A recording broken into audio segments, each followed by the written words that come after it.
মনে রাখবেন, আল্লাহ যদি আপনার সাথে থাকেন এবং আল্লাহ যদি আপনাকে কবুল করেন, পৃথিবীর কোনো শক্তি নাই আপনাকে টলাবে। পৃথিবীর কোনো শক্তি নাই, পৃথিবীর সমস্ত শক্তি একত্রিত হয়ে আপনার চুল বাঁকা করতে পারবে না, যদি আল্লাহ আপনার সাথে থাকে। আর যদি আল্লাহ আপনার সাথে না থাকে, আইওয়াজ শোডাউন দিয়ে কোনো লাভ হবে না, কেউ আপনাকে বাঁচাতে পারবে। অতএব আল্লাহকে আপন করে নেন, যার যার হক তাকে তাকে দেন, নিজের হক আল্লাহর কাছে চেয়ে নেন, ইনশাআল্লাহ আপনি সুখে থাকবেন। এর আগে আল্লাহ পাক একা ছিলেন, আর কিচ্ছু ছিল না। হুয়াল আউয়াল ওয়াল আখির ওয়াজ যাহির ওয়াল বাতিন ওয়া হুয়া বিকুল্লি শাইইন আলী, সূরা হাদীদ। আল্লাহ পাক একা ছিলেন, কোনো কিছু ছিল না, আল্লাহ একা ছিলেন। আবার কোনো কিছু যখন থাকবে না, আল্লাহ একা থাকবে। কুল্লু মান আলাইহা ফান ওয়া ইয়াবকা ওয়াজহু রাব্বিকা যুল জালালি ওয়াল ইকরাম। এই বিষয়ে কোনো দ্বিমত আছে? এরপরে আল্লাহ পাক সৃষ্টি করেছেন আরশে আজিম। কি সৃষ্টি করেছেন? বিশাল আরশ, যার ছায়ায় আল্লাহ পাক কিয়ামতের মাঠে 7 শ্রেণীর মানুষকে ছায়া দিবেন। 7 শ্রেণী: 1, ন্যায়পরায়ণ বাদশা, যেটা এই বিশ্বে খুঁজে পাওয়াটা পূর্ণিমা চাঁদের মতো। 2, সেই যুবক যে তার পুরো যৌবনকাল আল্লাহর পথে ব্যয় করেছে, এটা সুযোগ আপনার সামনে আছে, আপনি লুফে নিতে পারেন, এই সুযোগটা আপনার সামনে আছে। 3, ওই ব্যক্তি যার কলব বা অন্তর মসজিদের সাথে ঝুলন্ত থাকে, টিকটকের সাথে নয়, মসজিদের সাথে ঝুলন্ত থাকে। এখনকার যুব সমাজের অন্তর অনলাইনে ঝুলন্ত থাকে, দেখবেন। 4, ওই দুই ব্যক্তি, যে দুই ব্যক্তি পরস্পরকে শুধুমাত্র আল্লাহর জন্য ভালোবাসে। এখানে বয়ফ্রেন্ড গার্লফ্রেন্ড সম্পর্ক বোঝানো হয়নি, এই দুনিয়ার স্বার্থে জর্জরিত ভালোবাসার বাইরেও ডিভাইন একটা ভালোবাসা আছে, সেটা হচ্ছে আল্লাহর জন্য ভালোবাসা। আর যখন আপনি কাউকে আল্লাহর জন্য ভালোবাসবেন, তখন আপনি কষ্ট পাবেন না ইনশাআল্লাহ। যখন আপনি ভালোবাসার মানুষের কাছে কিছু প্রত্যাশা করবেন, তখন আপনি কষ্ট পাবেন পদে পদে। আল্লাহর জন্য ভালোবাসেন মানুষকে, আপনি কষ্ট পাবেন না ইনশাআল্লাহ। দুই ব্যক্তি যারা পরস্পরকে আল্লাহর জন্য ভালোবাসে, আরো সে ছায়া ছায়া পাবে। 5, ওই যুবক যাকে কোনো সুন্দরী নারী আহ্বান করেছে জেনার জন্য, কিন্তু সেই যুবক বলেছে আমি আল্লাহকে ভয় করি, যেটা এই জেনারেশনের মধ্যে খুঁজে পাওয়া দুষ্কর। বরং তারা উল্টা প্রত্যাশায় থাকে যে কখন কোনো মেয়ে আমাকে প্রপোজ করবে। তারা ইউসুফ নয় আলাইহিস সালাম। 6, ওই ব্যক্তি যার ডান হাত কি দান করছে, বাম হাত খবর রাখে না। ডান হাত কি দান করছে, বাম হাত খবর রাখে না। আমাদের মতো নয় যে অল্প কিছু দান করেই দানবীর টাইটেল লাগিয়ে মানুষের দুয়ারে দুয়ারে যাচ্ছি সাপোর্টের জন্য, এমন নয়। 7, ওই ব্যক্তি যে নীরবে নিভৃতে আল্লাহর কথা স্মরণ করে এবং আল্লাহর কথা স্মরণ করতে করতে তার চোখ দিয়ে অশ্রু প্রবাহিত হয়। এই 7 শ্রেণীর মানুষকে আল্লাহ রাব্বুল আলামিন তার ওই আরশের ছায়ায় কিয়ামতের মাঠে ছায়া দিবেন ইনশাআল্লাহ তাআলা। আমরা কি এই ছায়াটা পেতে চাই? অপশন আমাদের সামনে খোলা আছে। আমরা কিন্তু ওই যুবক হতে পারি, ওই দুই ব্যক্তি হতে পারি, ওই ব্যক্তি হতে পারি যে মসজিদের সাথে সম্পর্ক রাখে, গোপনে দান করতে পারি, রাতে নিভৃত আল্লাহর জন্য কাঁদতেও পারি না? সব সুযোগ আমাদের সামনে আছে। আল্লাহ চাইলে আপনি ন্যায়পরায়ণ বাদশাও হতে পারবেন ইনশাআল্লাহ, যদি আল্লাহ আপনার তাকদিরে লিখে রাখেন, এটাও সম্ভব। চলে আসেন আরশে আজিমের পরে আল্লাহ পাক সৃষ্টি করেছেন কলম, এবং কলম সৃষ্টি করে আল্লাহ পাক পুরো মহাবিশ্বের তাকদির লিখেছেন।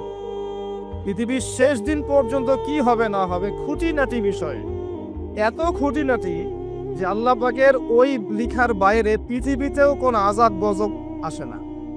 যা লিখা আছে ওটাই আসবে। পৃথিবীতে যা আসছে, যে আযাব, যে বিপদ, যে বালা মুসিবত গুলো আসছে আসমানি এবং জমিনের, এগুলোও আল্লাহর কাছে লেখা আছে। সুবহানাল্লাহ। এমনকি এই পৃথিবীতে কতজন মানুষ এসেছে, চলে গেছে এবং আসবে, এই হিসেব আল্লাহর কাছে আছে। চিন্তা করতে পারেন, পৃথিবীতে কত মাখলুক আছে, হিসেব আল্লাহর কাছে আছে। এই মহাবিশ্বে কত গ্যালাক্সিজ আছে, গ্রহ নক্ষত্র আছে, আল্লাহর কাছে হিসেব আছে। পিঁপড়া কতটুকু আছে এই পৃথিবীতে এটা আল্লাহ জানেন, কতগুলো আছে। সমুদ্রের নিচে কি আছে আল্লাহ জানেন। প্রতিটা বিষয় মহাবিশ্বের লিখিত হয়ে গেছে। এখন যে আল্লাহর কাছে সব লিখিত আছে, সেই আল্লাহ কি আমার রিজিকের মালিক নন? তাহলে রিজিক নিয়ে এত টেনশন করার কি আছে ভাই? টেনশনে কিছু আছে? কার কাছে রিজিক? আল্লাহ লিখে রাখছেন না?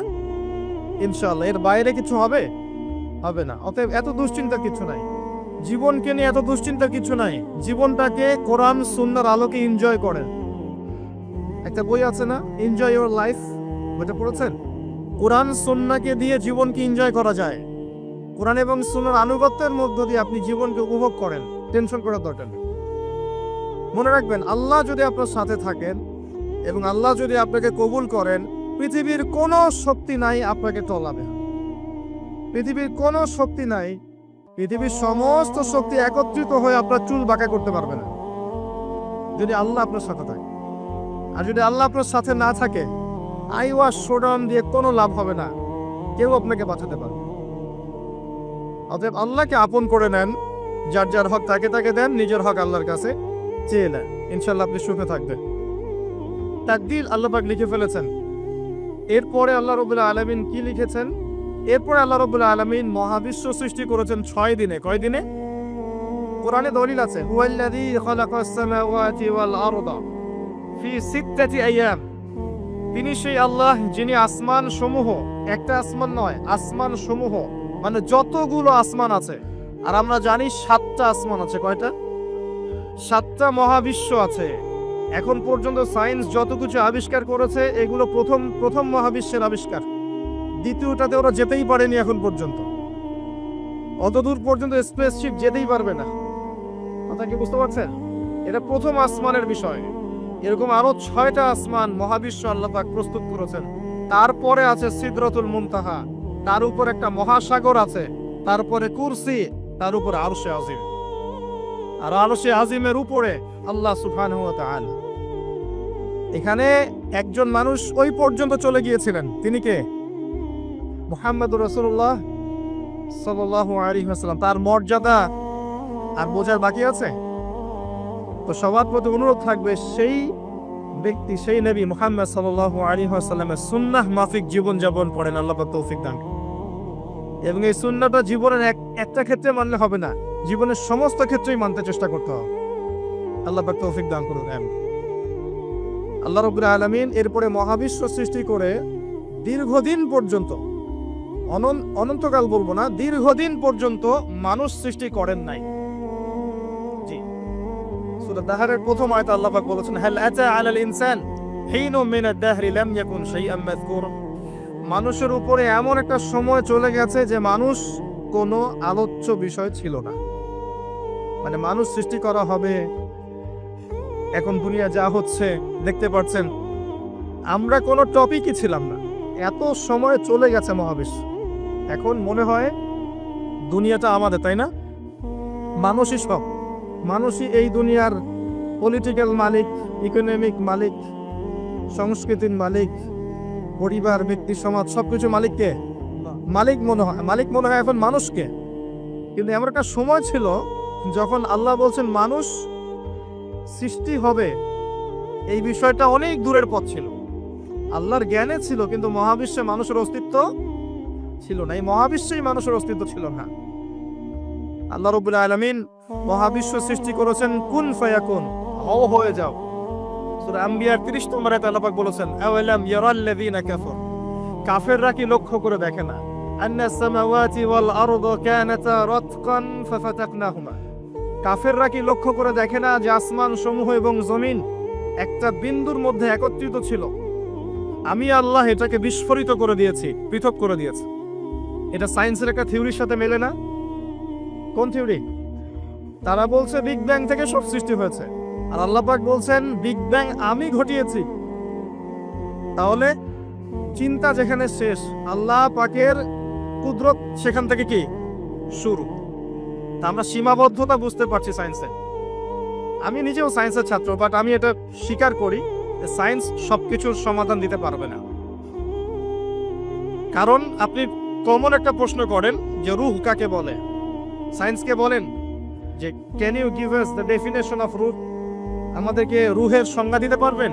রূহটা কঠিন নাকি তরল না বায়বীয় না কি, আপনি কি ব্যাখ্যা করতে পারবেন? পারবেন না। সিম্পল। জিন জাতির ব্যাখ্যা দেন, ফেরেশতার ব্যাখ্যা দেন, কবরের আযাবের ব্যাখ্যা দেন, জান্নাত জাহান্নাম হুর পরির ব্যাখ্যা দেন। হুর পরি না, হুরুন আইন, ভুল হয়েছে, হুরুন আইন। মিজান, পুলসিরাত এগুলোর ব্যাখ্যা দিতে পারবে? আমাদের আত্মাটারই তো ব্যাখ্যা দিতে পারছে না। ঘুম, স্বপ্নের ব্যাখ্যা দিতে পারবে? ঘুমন্ত অবস্থায় মানুষ হাসছে এবং কাঁদছে, কি জন্যে ব্যাখ্যা দিতে পারবে? স্বপ্ন দেখছে, কোত্থেকে স্বপ্ন আসছে, আর স্বপ্ন মাঝে মাঝে সত্য কেমন করে হচ্ছে, এর ব্যাখ্যা দিতে পারবে? স্বপ্ন সত্যি হয় না? শেষ জামানায় মুমিনদের স্বপ্ন বেশি বেশি সত্য হবে এমনও এসেছে হাদিস। আখিরুজ জামানে মুমিনদের স্বপ্ন সত্যি হবে। নবী সাল্লাল্লাহু আলাইহি ওয়াসাল্লাম নবুয়তের আগে এমন স্বপ্ন দেখতেন সকালবেলা সত্য হয়ে যেত। নবুয়তের একটা অংশ স্বপ্ন, 36 ভাগের 1 ভাগ সত্য স্বপ্ন। যাই হোক, আমরা টপিকে চলে আসি। আল্লাহ রাব্বুল আলামিন বিগ ব্যাং দিয়ে মহাবিশ্ব সৃষ্টি করার পর সুদীর্ঘকাল পর্যন্ত মানুষকে সৃষ্টি করেন নাই। এরপরে অনেক সময় পর আল্লাহ পাক ফেরেশতাদেরকে ডেকে বলছেন এই আয়াতটা, যে হে ফেরেশতারা, আমি পৃথিবীতে আমার খলিফা পাঠাতে চাই, মানুষকে আমার খলিফা করে পাঠাতে চাই। খলিফা কি জিনিস? যিনি কাপড় সেলাই করেন তিনি খলিফা? খলিফা কি জিনিস? খলিফার ডেফিনেশনটা শোনে না। আল্লাহ পাক আদম আলাইহিস সালাম ছাড়াও আরো একজন নবীর ব্যাপারে খলিফা শব্দ ব্যবহার করেছেন, তার নাম কি? শুকরান, কে বলেছেন? জাযাকাল্লাহ। দাউদ আলাইহিস সালাম, তার ব্যাপারে আল্লাহ পাক বলেছেন তিনি ছিলেন খলিফা। কোন সূরা? সূরা সাদ। কোন সূরা? সূরা সাদ। আল্লাহ পাক বলেছেন ইয়া দাউদ, হে দাউদ, ইন্না জাআলনাকা খলিফাতান ফিল আরদ, নিশ্চয়ই আমি তোমাকে পৃথিবীতে আমার খলিফা করেছি। সুলাইমান আলাইহিস সালামের সময় এত উন্নত সভ্যতা ছিল যেটা আর কখনো আসবে না, এবং তাকে এত ক্ষমতা দেওয়া হয়েছিল আল্লাহর পক্ষ থেকে, যার কথা নবী সাল্লাল্লাহু আলাইহি ওয়াসাল্লাম স্মরণ করে বলেছিলেন যে একটা জিন আমাকে সালাতের মধ্যে ডিস্টার্ব দিচ্ছে, আমি ভাবলাম জিনটাকে ধরে বেঁধে রাখবো। এটা আমাদের নবীজি বলছেন, একটা জিন আমাকে নামাজে ডিস্টার্ব করছিল, আমি ভাবলাম জিনটাকে ধরে খুঁটির সাথে বেঁধে রাখি। তখন আমার সুলাইমানের কথা মনে পড়লো, আমার ভাই সুলাইমানের কথা মনে পড়লো যে সুলাইমান আলাইহিস সালামকে আল্লাহ পাক এই ক্ষমতা দিয়েছিলেন। আর সুলাইমান আলাইহিস সালাম আল্লাহর কাছে দোয়া করেছিলেন, আল্লাহ আমাকে যে ক্ষমতা দিয়েছো এরপর আর কাউকে দিও না, এটা দোয়া করেছিলেন। আমার সুলাইমানের কথা মনে পড়লো, আমি জিনটাকে ছেড়ে দিলাম, বাদলাম না। আমাদের নবী মুহাম্মদ সাল্লাল্লাহু আলাইহি ওয়াসাল্লাম মানুষের সম্মান বুঝতেন। আমাদের নবী মুহাম্মদ সাল্লাল্লাহু আলাইহি ওয়াসাল্লাম অন্যের সম্মান বুঝতেন। আর আমরা তার উম্মাহ, অন্যের সম্মান নষ্ট করতে পারলে আমাদের ভাত হজম হয়। অন্যের সম্মান নষ্ট না করা পর্যন্ত ভাত হজম হবে না। আর মুহাম্মদ সাল্লাল্লাহু আলাইহি ওয়াসাল্লাম অন্যের সম্মান বুঝতেন। আসেন, সুলাইমান আলাইহিস সালাম এবং দাউদ আলাইহিস সালাম এই থেকে বিশ্ব শাসন করেছিলেন। আর যে চিনেন তো আপনারা, কোন দিকে? চায়নার দিকে, রাশিয়ার দিকে, নাকি আমেরিকার দিকে? আচ্ছা, ওইদিকে আমরা পরে আসবো ইনশাল্লাহ। সভ্যতার সংকটের শেষের দিকে আমরা ওইদিকে আসবো ইনশাল্লাহ। এবার আসেন, দাউদ আলাইহিস সালামকে আল্লাহ পাক বলছেন তোমাকে খলিফা করেছে পৃথিবীতে, তোমার কাজ কি? ফাহকুম বাইনান নাসি বিল হক, হে দাউদ তোমার কাজ হচ্ছে মানুষের মাঝে ন্যায় বিচার করা, মানুষের মাঝে ন্যায় বিচার করা, হকের মানদণ্ডে বিচার করা। হকটা কি? এর উত্তরও কোরআন আপনাকে দিবে। কোরআনের চেয়ে কি আমি ভালো উত্তর দিতে পারবো? কোনটা হক কোনটা বাতিল, কোনটা ন্যায় কোনটা অন্যায়, আমি কি বেশি বুঝি না আল্লাহ বেশি বোঝেন?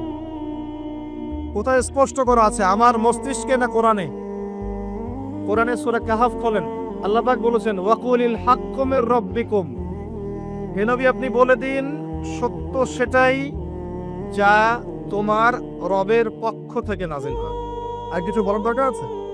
ফামান শাআ ফালইউমিন, যার ইচ্ছা হয় সে স্বীকার করুক, ঈমান নিয়ে আসুক, ওয়া মান শাআ ফালইয়াকফুর, যার ইচ্ছা হয় অস্বীকার করুক। ইন্না আ'তাদনা লিয-যালিমিনা নারান, অস্বীকারকারী জালেমদের জন্য আমি জাহান্নামের আগুন প্রস্তুত করে রেখেছি। বাস, আর কিছু বলার প্রয়োজন আছে? সূরা বাকারা আল্লাহ বলেছেন, আল হাক্কু মির রাব্বিক ফালা তাকুনান্না মিনাল মুমতারিন, হক তোমার রবের পক্ষ থেকে আসে, তুমি সন্দেহবাদীদের অন্তর্ভুক্ত হও না। আসলে এটা হক কিনা, এই যুগে চলে কিনা, এই সন্দেহের অন্তর্ভুক্ত হও না। ইসলাম চির নতুন, চির প্রাচীন, চির আধুনিক, প্রত্যেকটা যুগের জন্য, শুধুমাত্র একটা যুগের জন্য নয়, এবং শুধু মুসলিমদের জন্য নয়, সবার জন্যই। কোরআন এবং সুন্নাহ শুধু আমাদের সম্পত্তি নয়, পুরো মানব জাতির সম্পত্তি। এখানে সবার হেদায়েত আছে, হোক সে হিন্দু ভাই বা খ্রিস্টান ভাই বা বুদ্ধিস্ট বা জিউস, যে হোক না কেন, সবার হেদায়েত এখানে আছে। আসেন, আল্লাহ পাক কোরআনকে হক বলছেন। এটাও বলে রাখি, যখন তাওরাত নাজিল হয়েছিল তখন তাওরাত হক ছিল, তখন ওটাই ছিল হক। যখন জাবুর নাজিল হয়েছে, জাবুরই হক ছিল। যখন ইনজিল নাজিল হয়েছে, ইনজিলই হক ছিল। যখন থেকে কোরআন নাজিল হয়েছে, এখান থেকে নিয়ে কিয়ামত পর্যন্ত হকের কি অন্য কোনো মানদণ্ড আছে? এটা মানতে কোনো আপত্তি আছে? হ্যাঁ, এখন কোনো কিছু যদি কোরআন সুন্নাহর সাথে মিলে যায়, মানতে আমাদের কোনো আপত্তি নাই। কেউ একটা মতবাদ দিয়েছে, একটা দর্শন দিয়েছে, একটা সায়েন্টিফিক থট দিয়েছে, যেটা কোরআনের সাথে মিলে গেছে, হাদিসের সাথে মিলে গেছে, মানতে আমাদের কোনো আপত্তি নাই। আমরা চোখ বন্ধ করে মানবো ইনশাআল্লাহ, কোনো সমস্যা নেই।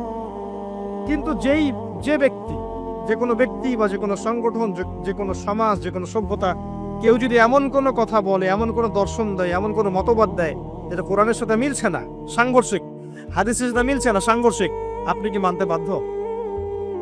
এটা না মানাটাই আপনার ঈমানের পরিচয়। তখন তো আল্লাহ পাক দাউদ আলাইহিস সালামকে বলছেন, তুমি এই হকের মানদণ্ডে বিচার ফয়সালা করো। ওয়ালা তাত্তাবিউল হাওয়া, নিজের প্রবৃত্তির অনুসরণ করো না। প্রবৃত্তি মানে নিজের মন গড়া বিষয়ের অনুসরণ করো না। ইউদিল্লুকা আন সাবিলিল্লাহ, তাহলে এটা তোমাকে আল্লাহর রাস্তা থেকে সরিয়ে দিবে। নিশ্চয়ই যারা প্রবৃত্তির অনুসরণ করেছে তারা আল্লাহর পথ থেকে সরে গেছে, এই কারণে বিমা নাসু ইয়াউমুল হিসাব, তারা হিসাবের দিনটা ভুলে গেছে। আমি কি বুঝাতে পারছি ভাই? তাহলে আল্লাহ পাক খলিফার ফাংশন দিলেন। খলিফার কাজ কি তাহলে? খলিফার কাজ হচ্ছে আল্লাহর পক্ষ থেকে আসা সত্যের মানদণ্ডে মানুষের মাঝখানে ফয়সালা করা। আমার কথা ক্লিয়ার? পরিবেশ পরিস্থিতি যদি অনুকূলে না থাকে, সে করবে না, তার ক্ষমতা নাই। লা ইউকাল্লিফুল্লাহু নাফসান ইল্লা ওয়াসআহা। কিন্তু আকীদা রাখতে কি কোনো সমস্যা আছে যে এটাই চূড়ান্ত সত্য? আমি তো আগেই বলেছি, এই যুগে সারেন্ডার করতে হবে। আপনি 100% ইসলাম ফলো করতে পারবেন না। 100% ইসলাম ফলো করা এই যুগে আমার মতে পসিবল না, ইল্লা মাশাআল্লাহ। তো আল্লাহ পাক যদি কিছু মানুষকে বাছাই করে তৌফিক দেন, সেটা আল্লাহ পাকের নিজস্ব ব্যাপার, ইখতিয়ার, স্বাধীনতা। আসেন, আল্লাহ রাব্বুল আলামিন এখানে খলিফার ফাংশন বললেন, এবং আদম আলাইহিস সালামকে এই খলিফা করে পৃথিবীতে পাঠালেন। সভ্যতার শুরু হলো। সভ্যতার শুরু রোমকদের দ্বারা হয় নাই, সভ্যতার শুরু তাদের দ্বারা হয়নি, সভ্যতার শুরু হয়েছে নবীদের দ্বারা। সর্বপ্রথম সভ্যতার ধারক বাহক হচ্ছেন আদম আলাইহিস সালাম, যাকে আল্লাহ পাক খলিফা করে পৃথিবীতে পাঠিয়েছেন। যে বা যারা পৃথিবীতে আল্লাহর বিধান অনুযায়ী চলছে, তারা আল্লাহর খলিফা। কথা বুঝতে পারছেন? আর যারা পৃথিবীতে আল্লাহর বিধান অনুযায়ী চলছে না, তারা আল্লাহর খলিফা নয়, তারা শয়তানের খলিফা। এবার আসেন, আদম আলাইহিস সালামকে সৃষ্টি করার পরেই কি পৃথিবীতে পাঠানো হয়েছে? না, আগে কি করা হয়েছে? আগে জ্ঞান শিক্ষা দেওয়া হয়েছে। শুরু থেকেই জ্ঞান আছে, আর এই জ্ঞান সৃষ্টিগতভাবে আমাদের মধ্যে ছিল না, আল্লাহ পাক শিখিয়েছেন। তাহলে সভ্যতা এগিয়ে যাবে কিভাবে? জ্ঞান চর্চার মধ্য থেকে। বুঝতে পারছেন? আগে জ্ঞান। এখনো যদি আপনি একটা সুন্দর সভ্যতা চান, জ্ঞান চর্চা এছাড়া কোনো অপশন নাই। জ্ঞান এর চর্চা, প্রচার, সভ্যতা, সমাজ সুন্দর হবে ইনশাআল্লাহ। এরপর কি হলো? সভ্যতা এগিয়ে গেল কিভাবে? তার বুকের হাড় থেকে হাওয়া আলাইহিস সালাম, এই যে সভ্যতার একটা অংশ, মহিলাদেরকে ছাড়া কি আপনি সমাজ চিন্তা করতে পারবেন? তারা আমাদের মধ্য থেকেই সৃষ্টি, এবং বাঁকা হাড় থেকে জোরে চাপ দিতে যায়েন না, ভেঙে যাবে। জোরে চাপ দিতে যায়েন না, ভেঙে যাবে। বাস্তব অভিজ্ঞতা থেকেই বলছি। আর ছেড়ে দিলে আবার ওইভাবেই থেকে যাবে। এই জন্য উত্তম নসিহতের মধ্য দিয়ে একটু মানায় টানায় চলতে হবে আর কি দুনিয়ার জীবন। সবকিছু 100% মনের মতো হবে না, একটু মানায় নিয়ে চলতে হবে।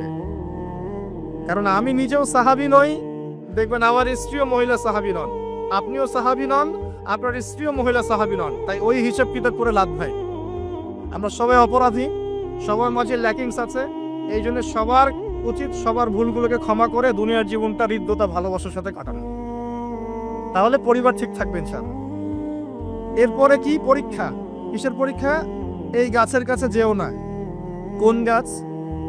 এই প্রশ্নের দরকার নাই তো আমার, কোন গাছ? যে গাছই হোক, এই গাছের কাছে যেও না। তার আগে আল্লাহ পাক বলে দিলেন আদম আসো। ফেরেশতাদেরকে ডাকলেন, আদম তুমি এই নামগুলো বলে দাও। তিনি সব নাম বলে দিলেন। ফেরেশতাদেরকে আগে জিজ্ঞাসা করেছিলেন তোমরা বলে দাও, তারা বলেছে লা ইলমা লানা ইল্লা মা আল্লামতানা। এখানে জ্ঞানের মধ্য দিয়ে আল্লাহ পাক আদম আলাইহিস সালামকে সম্মানিত করলেন। জ্ঞান, সম্মান, নবী, সভ্যতার সূচক। আমার কথা কি বুঝতে পারছেন? এরপরে ইবলিস, সবাই সেজদা করলো। আদম জ্ঞানে জয়ী হয়েছে, তোমরা সবাই তাকে সেজদা করো। আল্লাহ পাক আদম আলাইহিস সালামকে বড় করলেন, কারণ তিনি তাকে ভালোবাসেন। আল্লাহ পাক আমাদেরকে ভালোবাসেন, বাসেন না? আল্লাহ পাক আমাদেরকে প্রচন্ড ভালোবাসেন। আর আপনি যাকে ভালোবাসবেন তাকে বড় করতে চাইবেন না? আল্লাহ পাক আদম আলাইহিস সালামকে উঁচু করলেন, তোমরা আদমকে সেজদা করো। ওয়া ইয কুলনা লিল মালাইকাতি ইসজুদু লিআদম ফাসজাদু। সবাই সেজদা করলো ইল্লা ইবলিস। ইবলিস কেন সেজদা করলো না?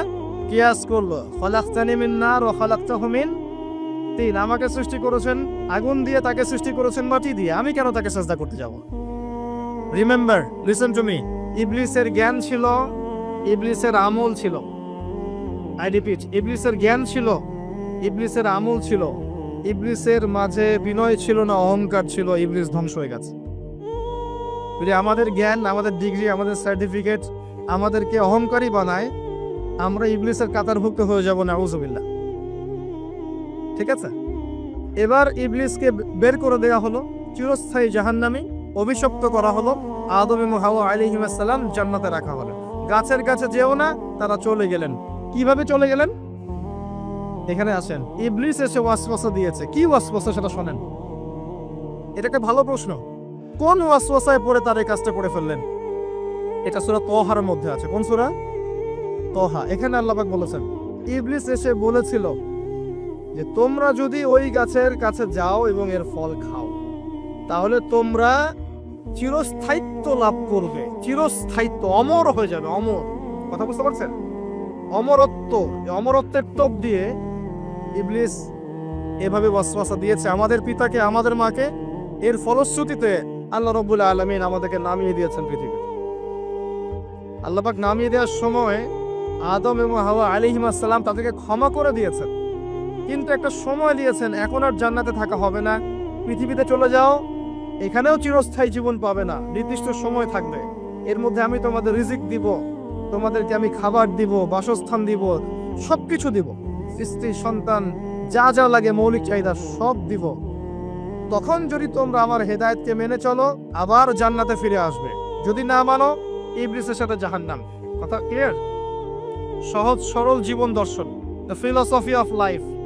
এত দর্শন শেখার দরকার নাই। আমরা দর্শনের বই পড়তে পড়তে মাথা খারাপ হয়ে গেছে।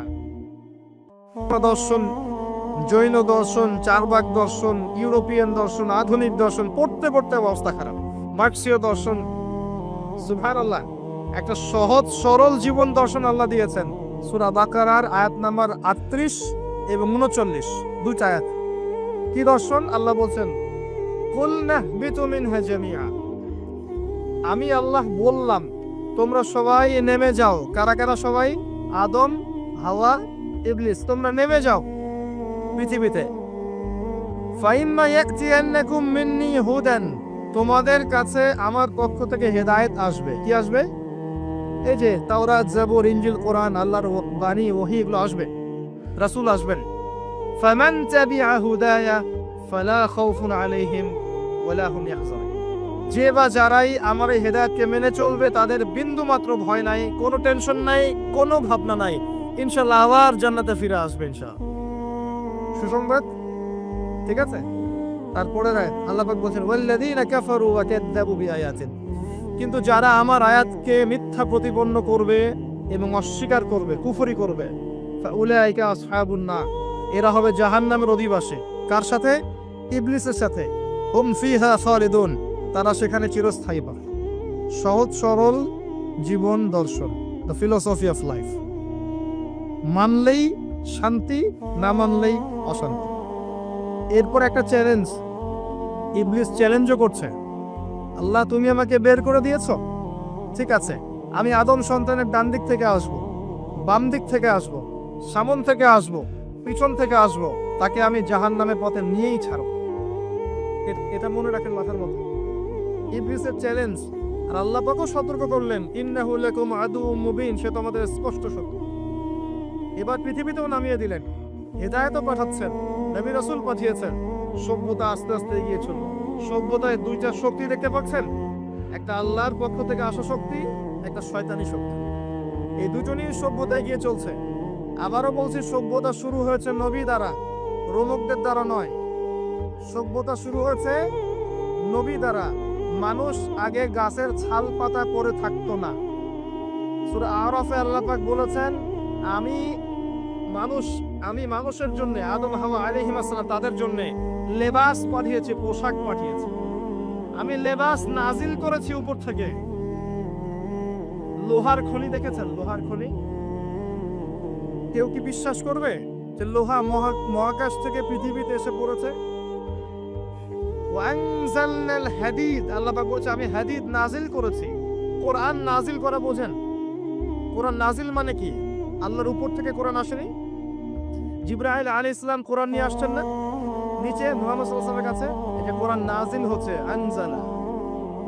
আল্লাহ পাক এই কথা বলছেন যে লোহা আমি নাজিল করেছি।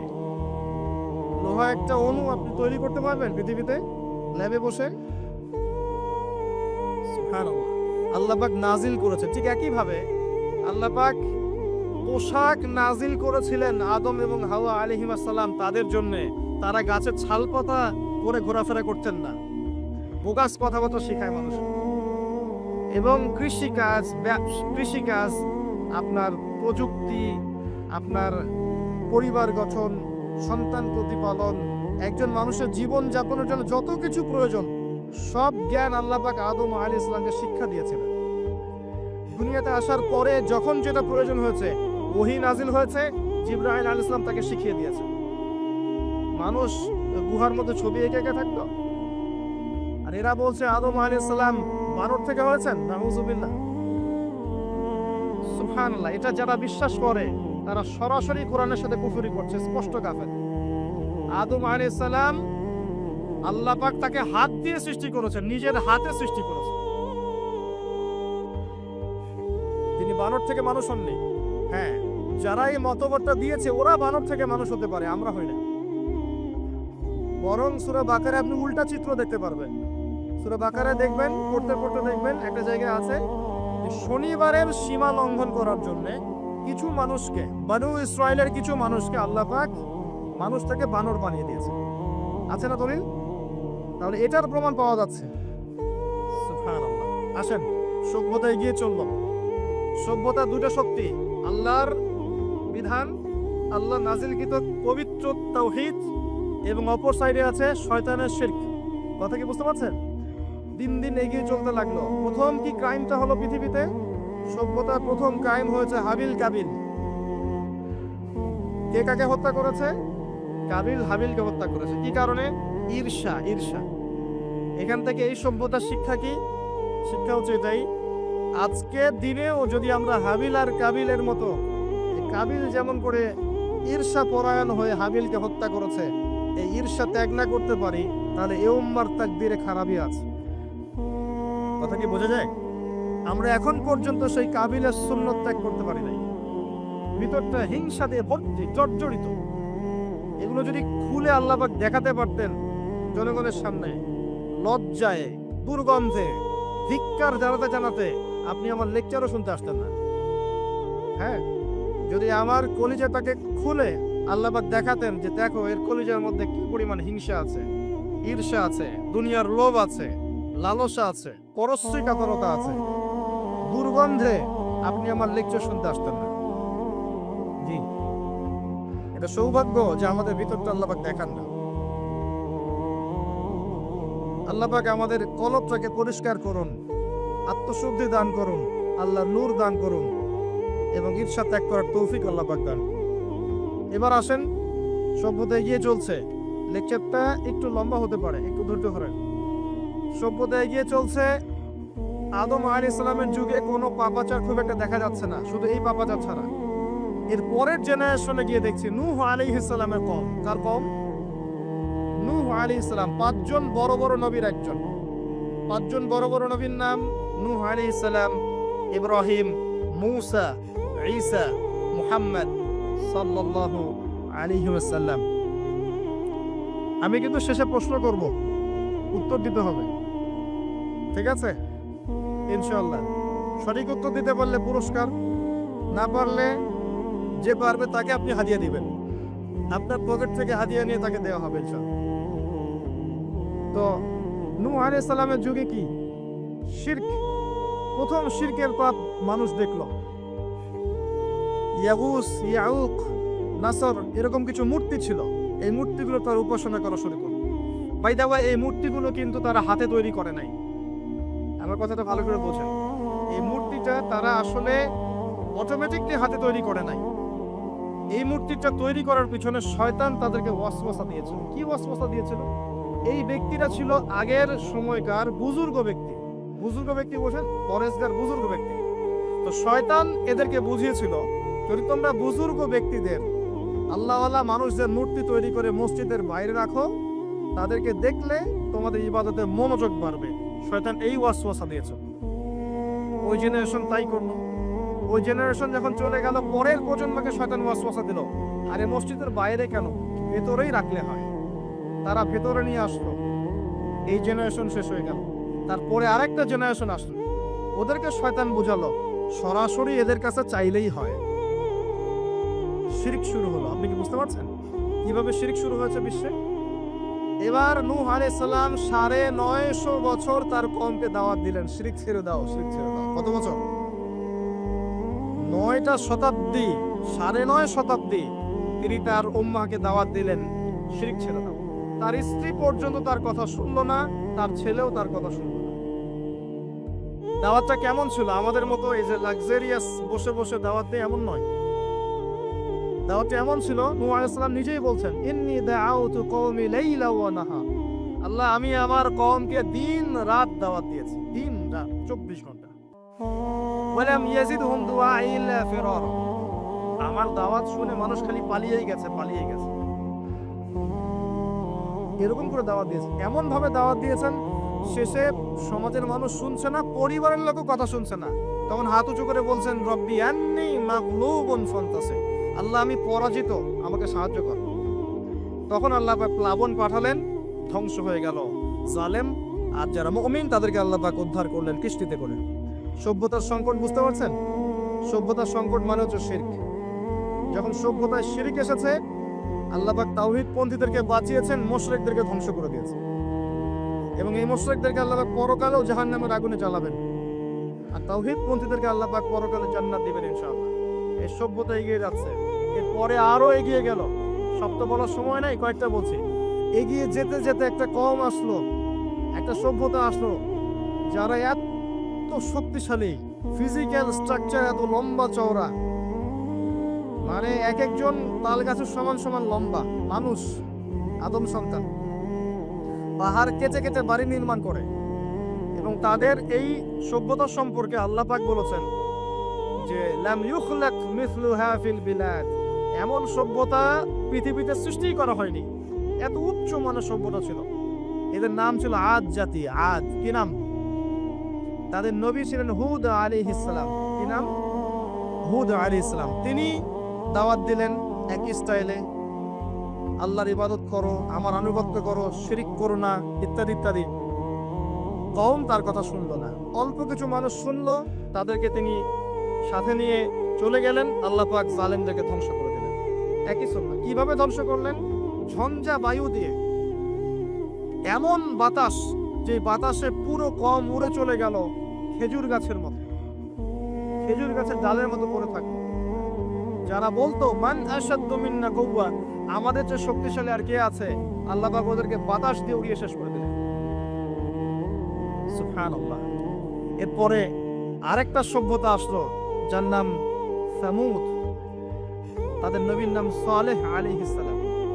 তারাও আজ জাতির ভাই, ওরাও ফিজিক্যালি অনেক স্ট্রং ছিল। একইভাবে নবী দাওয়াত দিলেন, তারা কবুল করলো না। আল্লাহ পাক ওই মুমিনদেরকে উদ্ধার করলেন, বাকিদেরকে বজ্রপাত দিয়ে ধ্বংস করে দিলেন। কি দিয়ে ধ্বংস করলেন? বজ্রপাত। বজ্রপাতে প্রচন্ড শব্দে কর্ণঘোর ফেটে গেল, তারা তাদের ঘরের সামনেই পড়ে থাকলো। এটা একটা কওম ছিল, যেই কওমটাকে বলা হয়েছিল যে সময় আছে তোমাদের সামনে, তোমরা চাইলে তওবা করে ফিরে আসতে পারো, অথবা 3 দিন ভোগবিলাস করতে পারো, ধ্বংস আসবে, আযাব আসবে। ওরা বলেছিল বরং আমরা 3 দিন ভোগবিলাস করে নেব। কোন সম্প্রদায়ের সাথে এই আকীদাটা মিলছে? বর্তমান যুগের কোন সভ্যতার সাথে এই আদর্শটা মিলছে? কথা কি বুঝতে পারেন? কারা শিখায় মানুষকে খাও দাও ফুর্তি করো, খাও দাও ফুর্তি করো, কালকের কি চিন্তা, আজকেই বেঁচে নাও? কারা শিখায়? এই যে সালেহ আলাইহিস সালামের কওম এমন ছিল। তওবা করে ফিরে আসো, ওরা বলছে না, 3 দিন সময় আছে, খেয়ে নিয়ে ফুর্তি করে নেব। জেনা, মদ, খাওয়া দাওয়া সব চললো।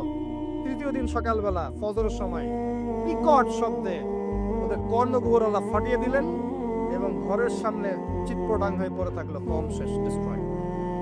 এখনো হিজাজ অঞ্চলে তাদের ধ্বংসাবশেষ দেখা যায়, অনলাইনে সার্চ করে দেখেন।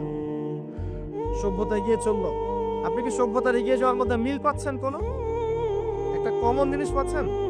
প্রত্যেক সভ্যতা আল্লাহ পাক ওহী নাযিল করেছেন, রাসূল পাঠিয়েছেন, আনুগত্যের দিকে আহ্বান করেছেন। যারা করে নাই ধ্বংস, যারা করেছে সফল। সভ্যতা সংকট। সভ্যতা এগিয়ে যেতে যেতে একটা কওম আসলো, যার নাম হচ্ছে শুআইব, কওমে মাদিয়ান। কি নাম? কওমে মাদিয়ান। শুআইব আলাইহিস সালামের কওম। শুআইব আলাইহিস সালাম একজন নবী ছিলেন, যিনি তার মেয়েকে মূসা আলাইহিস সালামের সাথে বিয়ে দিয়েছিলেন। ওদিকে আমরা আসছি ইনশাআল্লাহ। শুআইব আলাইহিস সালামের কওমের অপরাধ ছিল, এরা মাপে কম দিত এবং ডাকাতি করত। কি করত? ডাকাতি। আমরাও কিন্তু কম করি না ডাকাতি। এখন আমরা নেক্সট সুরতেও ডাকাতি করি, বৎসুরতেও ডাকাতি করি, করি না? অনেকে তো কোটটাই পরে ডাকাতি করে, কোটটাই পরে বড় বড় মাপের ডাকাতি করে।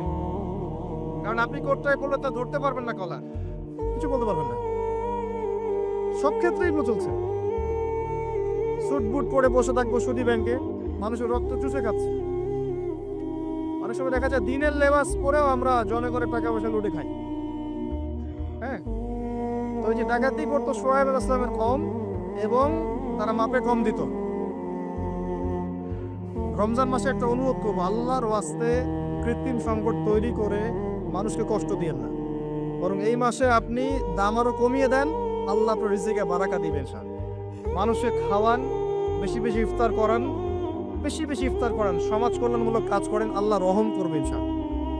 আল্লাহর ওয়াস্তে এই মাসটাকে কোটিপতি হওয়ার সুযোগ মনে করেন না, এটা আপনার ক্ষমা পাওয়ার মাস। আল্লাহ পাক বোঝার তৌফিক দান করুন তাদেরকে। তারপরেও কিছু মানুষ থাকবে, লাহুম কুলুবুন লা ইয়াফকাহুনা বিহা, যাদের কলব আছে উপলব্ধি করে না, ওয়া লাহুম আযানুন লা ইয়াসমাউনা বিহা ওয়া লাহুম আ'য়ুনুন লা ইবসিরুনা বিহা, কান আছে শোনে না, চোখ আছে দেখবে না। উলাইকা কাল আনআম, এরাই জন্তু জানোয়ারের মতো। বাল হুম আদাল, বরং তার চেয়ে ওরা নিকৃষ্ট। বাল হুম আদাল, বরং তার চাইতেও নিকৃষ্ট। ওয়া উলাইকা হুমুল গাফিলুন, এরা গাফিল সম্প্রদায়। আসেন, মাপে কম দেওয়া, ডাকাতি করার কারণে আল্লাহ পাক কি করলেন? আল্লাহ পাক এই মাদিয়ান জাতি ইতিহাসে প্রথমবার, সভ্যতায় প্রথমবার এই মাদিয়ান জাতিকে আল্লাহ পাক ভূমিকম্প দিয়ে ধ্বংস করেছেন। ভূমিকম্প দিয়ে আল্লাহ পাক ধ্বংস করেছেন ওয়ার্ল্ড হিস্ট্রিতে প্রথম এই মাদিয়ান কওমকে। আর এই ভূমিকম্প আখিরুজ জামানেও আসবে, বড় বড় 3টা, একটা পূর্ব দিকে, একটা পশ্চিমে, আর একটা বিশ্বের মাঝখানে। অপেক্ষা করতে থাকেন এবং প্রস্তুতি গ্রহণ করতে থাকেন, সামনে আসবে ইনশাআল্লাহ আযজা ওয়া জাল। কারো ঠেকানোর ক্ষমতা নাই, বিকজ এটা হাদিসে লেখা আছে। কিছু করার নাই। একটা কাজই করার আছে, পরকালের ফিকির করা আর মৃত্যুর প্রস্তুতি গ্রহণ করা। আসেন, এরপর কি হলো? সভ্যতা এগিয়ে চললো। নবী মুসা আলাইহিস সালামের কওম আসলো। বনু ইসরাইলের ঘটনা আপনারা জানেন। এর আগে একটা স্কিপ করে গেছে, ওইদিকে আসছি। এর আগে ইব্রাহিম আলাইহিস সালাম ছিলেন, মনে আছে? ওই যে নমরুদ, ইব্রাহিম আলাইহিস সালাম বাবা তার আহ্বানে সাড়া দিচ্ছে না, বাড়ির থেকে চলে গেলেন। স্ত্রী সারাকে নিয়ে চলে গেলেন প্যালেস্টাইন, সেখানে থাকা শুরু করলেন। পরে হাজরা আলাইহিস সালামকে বিয়ে করলেন, সেখান থেকে আবার মক্কা, সেখানে সন্তানকে জবাই করার ফিতনা। পরীক্ষা, সফল হলেন, প্রত্যেকটা ক্ষেত্রে সফল হলেন। আল্লাহ রাব্বুল আলামিন তাকে বলেছেন যে ইব্রাহিম একাই একটা উম্মাহ। আল্লাহ পাক তাকে অগ্নি পরীক্ষা নিলেন, অগ্নি পরীক্ষাতেও তিনি পাশ করলেন। নমরুদকে আল্লাহ পাক ধ্বংস করলেন, ইব্রাহিমকে বিজয়ী করলেন। বলেন সুবহানাল্লাহ। সভ্যতার একই চিত্র। এবার মুসা আলাইহিস সালামের সময় আপনি গিয়ে দেখবেন ফেরাউনকে আল্লাহ পাক দলবল সহ ডুবিয়ে মারলেন। মুসা আলাইহিস সালাম বনী ইসরাইলকে আল্লাহ পাক উদ্ধার করলেন। একই চিত্র। সভ্যতার সংকট, বুঝতে পারছেন? সভ্যতার সংকটের মধ্যে যখনই আপনি দেখবেন শিরক আছে, আল্লাহর অবাধ্যতা আছে, নবীর আনুগত্য নাই, ধ্বংস। যখনই তাওহীদ আছে, সুন্নত আছে, হালাল আছে, নবীর আনুগত্য আছে, সাফল্য। সভ্যতা আরো এগিয়ে গেল। দেখবে দাউদ আলাইহিস সালামের যুগ আসলো, তিনি জেরুজালেম থেকে ওয়ার্ল্ড শাসন করা শুরু করলেন। সুলাইমান আলাইহিস সালামের সময় আসলো, তিনি আরো বড় পরিসরে শাসন করা শুরু করলেন। এদিকে ইউসুফ আলাইহিস সালামের সময় এসেছিল, যিনি মিশরে রাজত্ব করেছিলেন। ইয়াকুব আলাইহিস সালামের সময় এসেছিল। ইদ্রিস আলাইহিস সালামের যুগ এসেছিল। যুলকারনাইন তার সময় এসেছিল, যিনি মাশরিক মাগরিব বিজয় করেছিলেন। অনেক যুগ চলে গেল, এমনকি ঈসা ইবনে মারইয়ামের সময় আসলো, তিনিও একই সুন্নাহ পালন করতে লাগলেন। এরপরেও মুহাম্মদ সাল্লাল্লাহু আলাইহি ওয়াসাল্লামের সময় আসলো। এখান থেকে আপনি একটু বচন কবুল করতে লাগলো এবং ইসলামের প্রচার প্রসার বাড়তে লাগলো। যত প্রচার বাড়তে লাগলো, কাফের মুশরিকদের নির্যাতন তত বেশি বাড়তে লাগলো। এত নির্যাতন বাড়তে লাগলো, এক পর্যায়ে মক্কা থেকে আবিসিনিয়ায় হিজরত করতে হলো, হাবাশা, ইথিওপিয়ায়। সেখানে বাদশা নাজাশী ছিলেন, তিনি মুসলিমদেরকে আশ্রয় দিলেন, সেখানে মুসলিমরা থাকতে লাগলো। এমনকি নবী সাল্লাল্লাহু আলাইহি ওয়াসাল্লাম তায়েফে গেলেন সাহায্য পাওয়ার আশায়। তায়েফবাসী খারাপ ব্যবহার করলো, তাকে রক্তাক্ত করলো, তিনি আবার মক্কায় ফিরে আসলেন। তিনটা বছর গাছের ছাল পাতা খেয়ে সাহাবে কেরামকে শিয়ারে আবু তলেবে রাত দিন কাটাতে হলো। 3 বছরের বয়কট জীবন। এরপরে একই বছর অল্প কয়েকদিনের ব্যবধানে চাচা আবু তলেব এবং স্ত্রী খাদিজা রাদিয়াল্লাহু আনহা ইন্তেকাল করলেন। নবী সাল্লাল্লাহু আলাইহি ওয়াসাল্লাম বিষণ্ণ হয়ে পড়লেন। আল্লাহ পাক তাকে মেরাজ ঘটালেন, তার সমস্ত বিষণ্ণতা দূর হয়ে গেল। নবী সাল্লাল্লাহু আলাইহি ওয়াসাল্লাম 11তম বর্ষে ইয়াসরিব থেকে আগত 6 জন যুবককে দাওয়াত দিলেন, যাদের নেতা ছিল সাআদ বিন জুরারা রাদিয়াল্লাহু আনহু। এই 6 জন ইয়াসরিব মানে মদিনা থেকে এসেছিল, তার ইসলাম কবুল করে আবার মদিনায় ফেরত গেল। তার পরের বছর তারা আরো 6 জনকে নিয়ে আসলো, 6 যোগ 6 মোট 12 জন। এর পরের বছর মুসআব বিন উমাইর রাদিয়াল্লাহু আনহুর দাওয়াতের ফলে 12 থেকে 75 জন মানুষ মদিনা থেকে এসে ইসলাম কবুল করলো। মদিনায় হিজরতের পটভূমি তৈরি হল। নবী সাল্লাল্লাহু আলাইহি ওয়াসাল্লাম তার পরের বছর হিজরত করলেন মদিনায় সাহাবায়ে কেরামকে নিয়ে। এই যে মদিনা, এটাই হলো প্রথম ইসলামিক স্টেট। কথা কি বুঝতে পারছেন? ওই দাউদ এবং সুলাইমান আলাইহিস সালামের পর এবং ইউসুফ আলাইহিস সালামের যুগের পর এই মদিনাই হচ্ছে পরবর্তী ইসলামিক স্টেট। এখানে ছিল রাষ্ট্রের সমস্ত সংজ্ঞা, এখানে ফুলফিল হলো। এখানে জনগণ হলো, এখানে সার্বভৌমত্ব থাকলো, এখানে গভর্নমেন্ট হলো এবং যার প্রেসিডেন্ট স্বয়ং মুহাম্মদ সাল্লাল্লাহু আলাইহি ওয়াসাল্লাম। আমার কথা কি বুঝতে পারছেন? আমি একটু দ্রুত নিয়ে যাচ্ছি আপনাদেরকে, সময় শর্ট। এবার এই মদিনাকে প্রোটেক্টেড করার জন্য নবী সাল্লাল্লাহু আলাইহি ওয়াসাল্লাম সামরিক বাহিনী থেকে শুরু করে ইকোনমিক বেস, আপনার পলিটিক্যাল অ্যাফেয়ার্স, সমস্ত বিষয়গুলো করতে লাগলেন। এক পর্যায়ে আবু সুফিয়ানের কাফেলাকে আক্রমণকে কেন্দ্র করে বদরের যুদ্ধ হয়ে গেল, আর এই যুদ্ধে মুসলিমদেরকে আল্লাহ পাক বিজয় দান করলেন। তার পরের বছর উহুদের যুদ্ধ হলো। আমাদের একটা ভুলের কারণে আমরা এই যুদ্ধে সাময়িক বিপর্যয়ের শিকার হলাম। পরাজিত হয়নি, সাময়িক বিপর্যয়ের শিকার হয়েছি। স্বয়ং নবী সাল্লাল্লাহু আলাইহি ওয়াসাল্লামকেও মার খেতে হয়েছে। জি, এবং 70 জন সাহাবী এখানে ইন্তেকাল করেছেন, শাহাদাত বরণ করেছেন, যার মধ্যে হামজা রাদিয়াল্লাহু আনহু ছিলেন। এর পরের বছর 10,000 সৈন্য নিয়ে মুশরিকরা আক্রমণ করলো মদিনা। এখানে 1.5-2 মাস মদিনাকে অবরোধ করে রাখলো। এটা হলো খন্দকের যুদ্ধ, আহজাবের যুদ্ধ। সূরা আহজাব পড়ে দেখেন।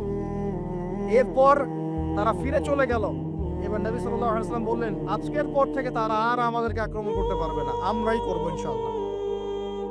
এরপর নবী সাল্লাল্লাহু আলাইহি ওয়াসাল্লাম দাওয়াত বাড়াতে লাগলেন, ইকোনমিক বেস বাড়াতে লাগলেন, সামরিক বিষয়গুলো শক্তিশালী করতে লাগলেন এবং গোত্রে গোত্রে ইসলামের দাওয়াত পৌঁছে দিতে লাগলেন।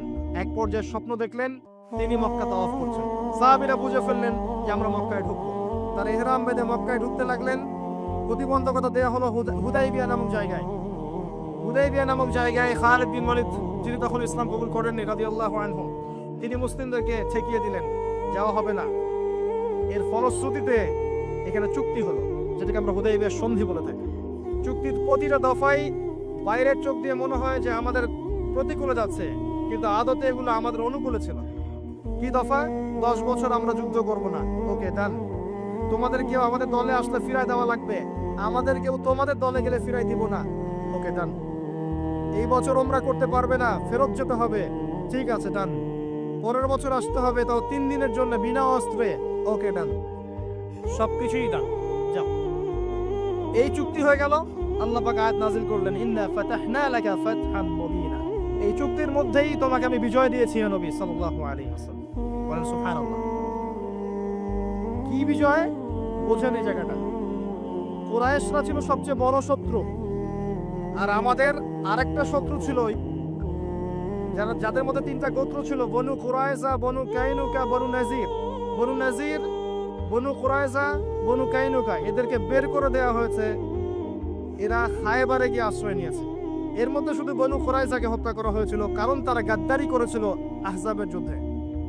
এটা দ্বিতীয় বড় শত্রু, আর এই কুরাইশরা সবচেয়ে প্রধান বড় শত্রু। কি করলেন নবী সাল্লাল্লাহু আলাইহি ওয়াসাল্লাম? তিনি 10 বছরের জন্য তাদের হাতকে চেপে ধরলেন। এই 10 বছর তারা আমাদের সাথে আর যুদ্ধ করবে না, মানে এরা স্টপ। এখন আমি বাইরের শত্রু থেকে ডিল করতে পারবো। কথা কি বুঝতে পারছেন? এই চুক্তির ঠিক পরের বছর নবী সাল্লাল্লাহু আলাইহি ওয়াসাল্লাম খায়বার আক্রমণ করলেন, কারণ এরা আর খায়বারকে সাহায্য করতে পারবে না। What a leader, what a personality, মানে কি ব্যক্তিত্ব, কি নেতা, কি বিচক্ষণতা, চিন্তা করেন। 10 বছর বন্ধ করে দিলাম, তোমার সাথে আমার কোনো লড়াই নাই এবং তুমি আমাদের কোনো শত্রুকে হেল্প করতে পারবে না, ওকে ডান, ডিল হয়ে গেল। এবার যেহেতু বড় শত্রুর হাত চেপে ধরা হয়েছে, এখন ছোট ছোট শত্রুগুলোকে তিনি সাইজ করা শুরু করেন, একটা একটা করে ধরে সবগুলোকে সাইজ। পরে বড়টারও গলা চেপে ধরল। কি ডিপ্লোমেসি! আমরা খালি এখন মিষ্টি খাওয়ার সুন্নত জানি, আমরা এখন জিওপলিটিক্যাল ডিপ্লোম্যাটিক সুন্নাত জানি না। জি,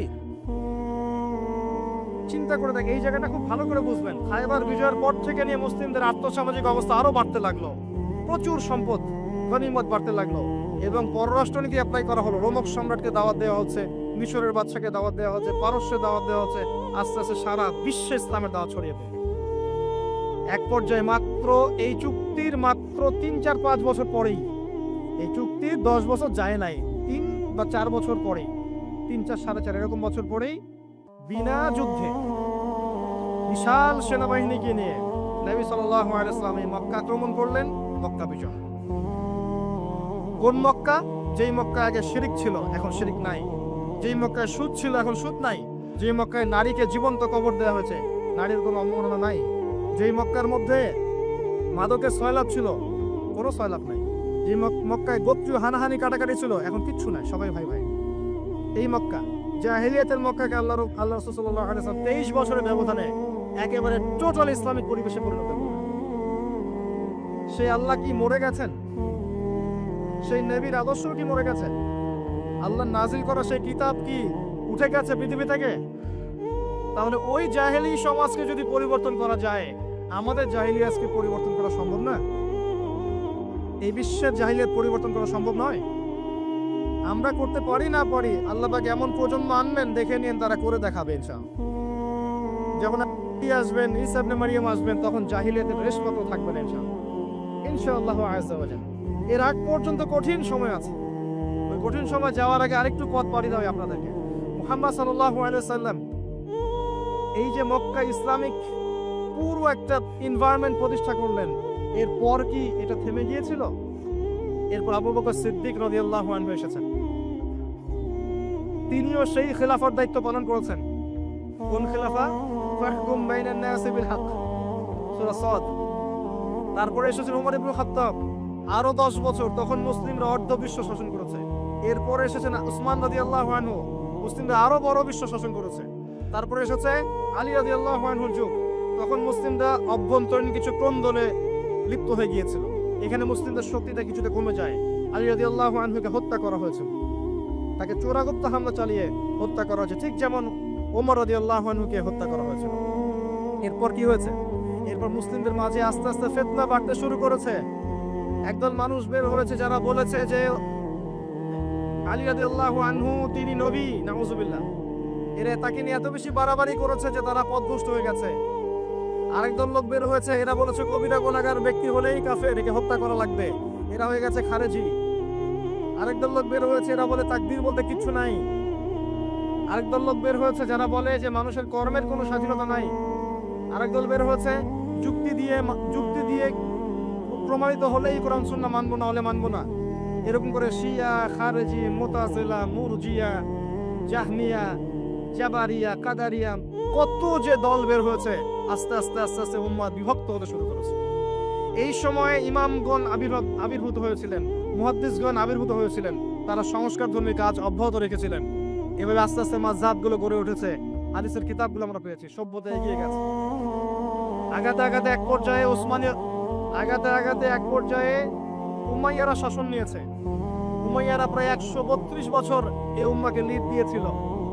তখন ইসলামী খেলাফের একটা শেল ছিল, একটা শেল, যদিও তারা ভিতর থেকে ফাসেক হয়ে গিয়েছিল, কিন্তু একটা শেল ছিল 132 বছরের মতো। ইসলাম এগিয়ে গেছে, সভ্যতা এগিয়ে গেছে। সভ্যতার অমুকরা দিয়েছে, সভ্যতা মুসলিমরা দিয়েছে, সভ্যতা এগিয়ে গেছে। এরপরে আব্বাসীয় খেলাফত এসেছে, প্রায় 500-550 বছর, 550 বছর তারা পৃথিবী শাসন করেছে। আব্বাসীয়দের সময় মুসলিমদের ভিত যখন দুর্বল হয়ে যায়, তখন মঙ্গোলিয়ানরা আব্বাসীয়দেরকে আক্রমণ করেছিল এবং 40 দিনের ব্যবধানে 20 লাখ মুসলিমকে হত্যা করেছিল। যখনই আল্লাহ পাকের ওই সুন্নাহ, যখনই অমুসলিমরা তো আছেই, মুসলিমরাও যদি আল্লাহর বিধান থেকে সরে গিয়েছে, আল্লাহ পাক ওদেরকেও সরিয়ে দিয়েছেন, নতুন সম্প্রদায় নিয়ে এসেছে। এটাই সভ্যতার সংকট। আপনার কথাটা ভালো করে বোঝেন, অমুসলিমদের কথা বাদ দেন। মুসলিমরা যখন দায়িত্ব পেয়েছে মুহাম্মদ সাল্লাল্লাহু আলাইহি ওয়াসাল্লামের সময় থেকে নিয়ে, তখন মুসলিমরাও যদি আল্লাহ এবং তার রাসূলের অবাধ্যতা করেছে, আল্লাহ পাক মুসলিমদেরকেও সরিয়ে দিয়েছেন, অন্য নতুন প্রজন্মকে নিয়ে এসেছেন। এটা আল্লাহর সুন্নাত, মনে রাখবেন।